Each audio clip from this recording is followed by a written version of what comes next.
ನಮಗೆ ಎಷ್ಟು ದಪ್ಪ ಬೇಕೋ ಅಷ್ಟು ದಪ್ಪ ಉಂಡೆ ತಗೊಂಡು ಕಟ್ಕೊಂಡ್ರೆ ಆಯಿತು. ನೋಡಿ, ನೀಟಾಗಿ ಕಟ್ಕೊಳ್ಬೋದು. ನಾನು ಸ್ವಲ್ಪ ಸಣ್ಣ ಸಣ್ಣ ರವೆ ಉಂಡೆನ ಮಾಡ್ಕೊಳ್ತೀನಿ.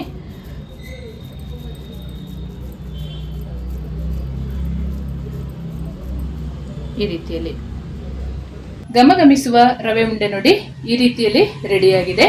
ಮಾಡಲು ತುಂಬ ಸುಲಭ, ಅಷ್ಟೇ ರುಚಿಯಾಗಿರುತ್ತೆ, ಅಷ್ಟೇ ಸಾಫ್ಟಾಗಿ ಕೂಡ ಇರುತ್ತೆ. ನೀವು ನೋಡಬಹುದು. ಇವತ್ತು ಸೂಪರ್ ಆದ ಈಸಿಯಾದ ರವೆ ಉಂಡೆ ಮಾಡೋದು ಹೇಗೆ ಅಂತ ನಿಮ್ಮೊಂದಿಗೆ ತೋರಿಸ್ತಾ ಇದ್ದೀನಿ. ಬನ್ನಿ, ತಡ ಮಾಡದೆ ವಿಡಿಯೋ ಸ್ಟಾರ್ಟ್ ಮಾಡೋಣ.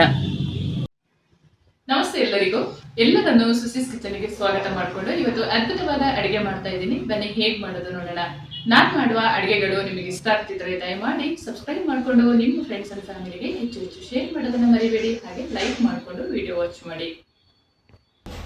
ನಾವು ಇವತ್ತು ಅದ್ಭುತವಾದ ಒಂದು ರವೆ ಉಂಡೆನ ಮಾಡ್ಕೊಳ್ಳೋಣ. ಎಷ್ಟೇ ಸ್ವೀಟ್ ಇದ್ರೂ ಕೂಡ ರವೆ ಉಂಡೆ ಅಂತೂ ತುಂಬಾನೇ ಚೆನ್ನಾಗಿರುತ್ತೆ. ಒಂದು ವಾರ ಇಟ್ಟು ತಿಂದ್ರೂ ಹಾಳಾಗಲ್ಲ. ಇದೊಂದು 4 ಟೇಬಲ್ ಸ್ಪೂನ್ ಅಷ್ಟು ತುಪ್ಪ ಸೇರಿಸ್ಕೊಳ್ತಾ ಇದ್ದೀನಿ. ಇದು ರವೆ ಹುರ್ಕೊಳ್ಳೋಕೆ ಪ್ಲಸ್ ಡ್ರೈ ಫ್ರೂಟ್ಸ್ ಕೂಡ ಹುರ್ಕೊಳ್ಳೋದು ಇದೇ ತುಪ್ಪದಲ್ಲಿ.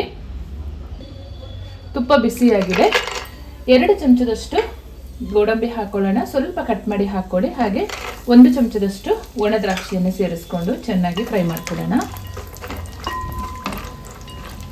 ಈ ಗೋಡಂಬಿ ದ್ರಾಕ್ಷಿನೇ ಹಾಕಬೇಕು ಅಂತ ಏನಿಲ್ಲ, ಬೇರೆ ಡ್ರೈ ಫ್ರೂಟ್ಸ್ ಇದ್ರೂ ಸಣ್ಣದಾಗಿ ಕಟ್ ಮಾಡಿ ಸೇರಿಸ್ಕೊಳ್ಬೋದು, ಅದು ಕೂಡ ಚೆನ್ನಾಗಾಗುತ್ತೆ.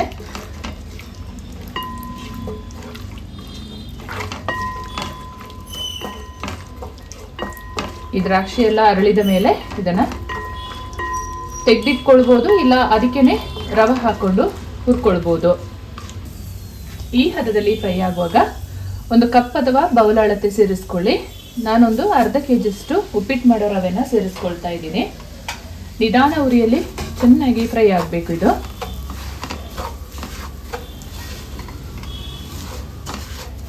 ತುಪ್ಪದ ಜೊತೆ ಚೆನ್ನಾಗಿ ಬೆರೆಯುವ ಹಾಗೆ ಮಿಕ್ಸ್ ಮಾಡಿಕೊಂಡು ನಿಧಾನ ಉರಿಯಲ್ಲಿ ಫ್ರೈ ಮಾಡ್ಕೊಳ್ಳೋಣ.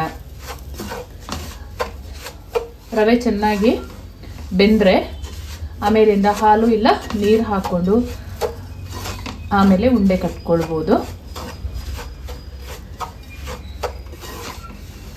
ಈ ರವೆ ಒಂದು 75% ಅಷ್ಟು ಬೆಂದರೆ ಆಮೇಲಿಂದ ನಾವು ತುರಿದ ಕೊಬ್ಬರಿ ತುರಿ ಏನಿದೆ ಅದನ್ನು ಸೇರಿಸ್ಕೊಂಡು ಫ್ರೈ ಮಾಡ್ಕೊಳ್ಬೇಕು. ಸಕ್ಕರೆ ಪುಡಿ ಮಾಡಿ ಕೂಡ ಹಾಕೊಳ್ಬೋದು, ಇಲ್ಲ ಹಾಗೇನೆ ಹಾಕೊಂಡು ರವೆ ಉಂಡೆನ ಮಾಡ್ಕೊಳ್ಬೋದು. ನಿಧಾನ ಉರಿಯಲ್ಲಿ ಫ್ರೈ ಮಾಡಿಕೊಂಡ್ರೆ ಕಲರ್ ಕೂಡ ಬಿಳಿಯಾಗಿ ಹಾಗೇ ಇರುತ್ತೆ, ಇಲ್ಲಾಂದ್ರೆ ಕಲರ್ ಚೇಂಜ್ ಆಗುತ್ತೆ. ಒಂದು ಮಿಕ್ಸಿ ಜಾರ್ ತಗೊಂಡು ಈ ರೀತಿಯಲ್ಲಿ ನಾನು ಕಪ್ಪು ಕಲರ್ ಎಲ್ಲ ಕೊಬ್ಬರಿಯಲ್ಲಿ ತೆಗೆದು ತುರಿದಿಟ್ಕೊಂಡಿದ್ದೀನಿ. ಇದನ್ನ ಒಂದು ಸುತ್ತು ತಿರುಗಿಸ್ಕೊಳ್ಳೋಣ. ಪುಡಿ ಮಾಡಿಕೊಂಡ್ರೆ ಚೆನ್ನಾಗಿರುತ್ತೆ. ಅಳತೆ ಹೇಳೋದಾದ್ರೆ ನಾನು 1 ಕಪ್ ಅಷ್ಟು ಅಂದರೆ 500 ಗ್ರಾಮ್ ಅಷ್ಟು ದೊಡ್ಡ ರವೆನ ತಗೊಂಡಿದ್ದೀನಿ. ಇದು ಒಂದು 3/4 ಕಪ್, ಸೇಮ್ ಕಪ್ಪಲ್ಲಿ ಒಂದು 3/4 ಕಪ್ ಅಷ್ಟು ಹಾಕೊಳ್ತಾ ಇದ್ದೀನಿ. ಈ ರೀತಿಯಲ್ಲಿ ಪುಡಿ ಮಾಡಿಕೊಂಡ್ರೆ ಆಯಿತು. ಸ್ವಲ್ಪ ದೊಡ್ಡದಾಗೇನೆ ಪುಡಿ ಮಾಡ್ಕೊಳ್ಬೇಕು. ಕೊಬ್ಬರಿನ ಹುರಿದಿಟ್ಕೊಂಡಂತ ಕೊಬ್ಬರಿ ಪುಡಿಯನ್ನು ರವೆಗೆ ಸೇರಿಸ್ಕೊಳ್ಳೋಣ. ಈ ರವೆ ಒಂದು 75 ಭಾಗದಷ್ಟು ಬೆಂದಿರಬೇಕು. ಆವಾಗ ನಾವು ಇದನ್ನು ಸೇರಿಸ್ಕೊಂಡು ಮತ್ತೆ ಫ್ರೈ ಮಾಡಬೇಕು.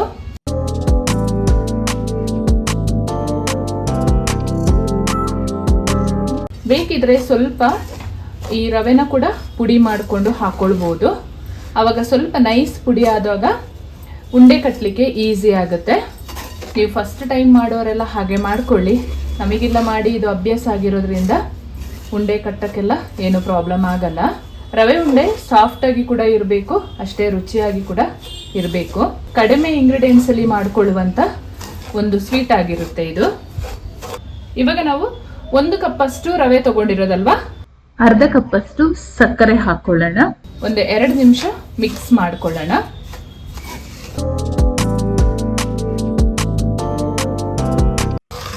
ಜಾಸ್ತಿ ಹೊತ್ತು ಈ ಸಕ್ಕರೆ ಹಾಕಿದ ಮೇಲೆ ಮಿಕ್ಸ್ ಮಾಡ್ಕೊಳ್ಬಾರ್ದು. ಸ್ವಲ್ಪ ಸ್ವಲ್ಪ ನೀರು ಹಾಕ್ಕೊಂಡು ಮಿಕ್ಸ್ ಮಾಡ್ಕೊಳ್ಳೋಣ. ಜಾಸ್ತಿ ನೀರು ಬೇಡ, ಸ್ವಲ್ಪ ಸಾಕು. ಜಾಸ್ತಿ ಅರಳಿದ್ರೆ ಅಷ್ಟು ಚೆನ್ನಾಗಿರಲ್ಲ.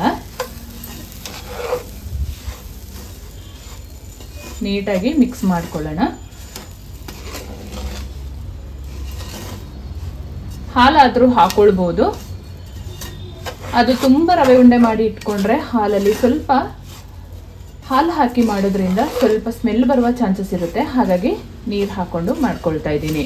ಇಷ್ಟು ಸಾಕಾಗುತ್ತೆ. ಇವಾಗ ನೀಟಾಗಿ ಬೆಂದಿದೆ. ಇದನ್ನು ಒಂದು 5 ನಿಮಿಷ ಮುಚ್ಚಿ ಈ ರವೆನ ಅರಳಿಸ್ಕೊಂಡ್ರೆ ಆಯಿತು. 5 ನಿಮಿಷ ಸ್ಟವ್ ಆಫ್ ಮಾಡಿಕೊಂಡು ಮುಚ್ಚಿ ಅರಳಿಸ್ಕೊಳ್ಬೇಕು. ಆಮೇಲಿಂದ ಉಂಡೆ ಕಟ್ಕೊಳ್ಳೋಣ. ಚೆನ್ನಾಗಿ ಅರಳ್ಕೊಂಡಿದೆ. 5 ನಿಮಿಷ ಆಯಿತು. ಇವಾಗ ಒಮ್ಮೆ ನೀಟಾಗಿ ಮಿಕ್ಸ್ ಮಾಡಿಕೊಂಡು ನೋಡಿ, ಈ ರೀತಿಯಲ್ಲಿ ರೆಡಿ ಮಾಡ್ಕೊಂಡಿರಬೇಕು. ಉದುರಾಗಿದ್ದರೆ ಉಂಡೆ ಕಟ್ಬೋದಾ ಅಂತ ಒಮ್ಮೆ ನೋಡ್ಕೊಳ್ಬೋದು. ಇಲ್ಲ ಅಂತ ಹೇಳಿದರೆ ಸ್ವಲ್ಪ ತುಪ್ಪ ಅಥವಾ ಇನ್ನು ಸ್ವಲ್ಪ ಕಾಯಿಸಿ ಸ್ವಲ್ಪ ಬೆಚ್ಚಗಿರುವ ನೀರನ್ನು ಇದಕ್ಕೆ ಚಿಮ್ಕಿಸಿ ಉಂಡೆ ಕಟ್ಕೊಳ್ಬೋದು. ಇಲ್ಲ ಹಾಲಾದರೂ ಆಗುತ್ತೆ. ಇವಾಗ ಉಂಡೆ ಕಟ್ಕೊಳ್ಳೋಣ. ನಮಗೆ ಎಷ್ಟು ದಪ್ಪ ಬೇಕೋ ಅಷ್ಟು ದಪ್ಪ ಉಂಡೆ ತಗೊಂಡು ಕಟ್ಕೊಂಡ್ರೆ ಆಯಿತು. ನೋಡಿ, ನೀಟಾಗಿ ಕಟ್ಕೊಳ್ಬೋದು. ನಾನು ಸ್ವಲ್ಪ ಸಣ್ಣ ಸಣ್ಣ ರವೆ ಉಂಡೆನ ಮಾಡ್ಕೊಳ್ತೀನಿ. ಎಷ್ಟು ಚೆನ್ನಾಗಿ ಉಂಡೆ ಆಗಿದೆ ನೋಡಿ. ಇದು ಸಾಫ್ಟಾಗಿ ಕೂಡ ಇರುತ್ತೆ, ತುಂಬ ಅರಳಿ ಒಂಥರ ಬೆಂದು ಕೂಡ ಇರಲ್ಲ. ನೀಟಾಗಿ ಈ ರೀತಿಯಲ್ಲಿ ಇರುತ್ತೆ. ಜಾಸ್ತಿ ಬೆಂದೋದ್ರೆ ಅದು ಕೇಸರಿ ಬಾತ್ ಥರ ಆಗೋಗುತ್ತೆ. ಎಲ್ಲವನ್ನು ಸೇಮ್ ಒಂದು ವಿಧಾನದಲ್ಲಿ ಉಂಡೆ ಕಟ್ಕೊಳ್ಳೋಣ.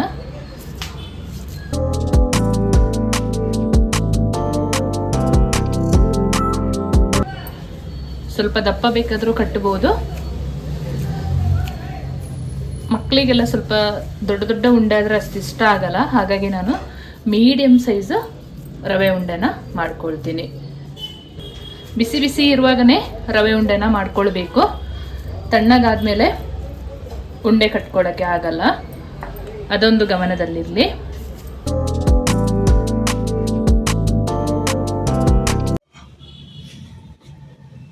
ಘಮಘಮಿಸುವ ರವೆ ಉಂಡೆ ನೋಡಿ, ಈ ರೀತಿಯಲ್ಲಿ ರೆಡಿಯಾಗಿದೆ. ಮಾಡೋದು ತುಂಬ ಸುಲಭ, ಅಷ್ಟೇ ರುಚಿಯಾಗಿರುತ್ತೆ, ಅಷ್ಟೇ ಸಾಫ್ಟಾಗಿ ಕೂಡ ಇರುತ್ತೆ. ನೀವು ನೋಡ್ಬೋದು. ರವೆ ಉಂಡೆ ನೋಡಿ ಈ ರೀತಿಯಲ್ಲಿ ರೆಡಿ ಮಾಡ್ಕೊಂಡಿದ್ದೀನಿ. ನೀವು ತಪ್ಪದೇ ಒಂದ್ಸಲ ಸುಲಭವಾಗಿ ಇದೇ ರೀತಿಯಲ್ಲಿ ರೆಡಿ ಮಾಡ್ಕೊಳ್ಳಿ. ತುಂಬನೇ ಚೆನ್ನಾಗಿರುತ್ತೆ, ಸಾಫ್ಟಾಗಿರುತ್ತೆ, ಅಷ್ಟೇ ರುಚಿಯಾಗಿರುತ್ತೆ. ಹಾಗೆ ನಾನು ಮಾಡುವ ಅಡುಗೆಗಳು ನಿಮಗೆ ಇಷ್ಟ ಆಗ್ತಿದ್ರೆ ದಯಮಾಡಿ ಸಬ್ಸ್ಕ್ರೈಬ್ ಮಾಡಿಕೊಂಡು ನಿಮ್ಮ ಫ್ರೆಂಡ್ಸ್ ಆ್ಯಂಡ್ ಫ್ಯಾಮಿಲಿಗೆ ಹೆಚ್ಚು ಶೇರ್ ಮಾಡೋದನ್ನು ಮರಿಬೇಡಿ. ಹಾಗೆ ಲೈಕ್ ಮಾಡಿಕೊಂಡು ವಿಡಿಯೋ ವಾಚ್ ಮಾಡಿ. ಮುಂದೆ ಅದ್ಭುತವಾದ ಹೊಸ ಥರದ ಅಡುಗೆಯೊಂದಿಗೆ ನಿಮ್ಮನ್ನು ಭೇಟಿ ಮಾಡ್ತೀನಿ. ಅಲ್ಲಿವರೆಗೂ ತುಂಬ ಹೃದಯದ ಧನ್ಯವಾದಗಳು.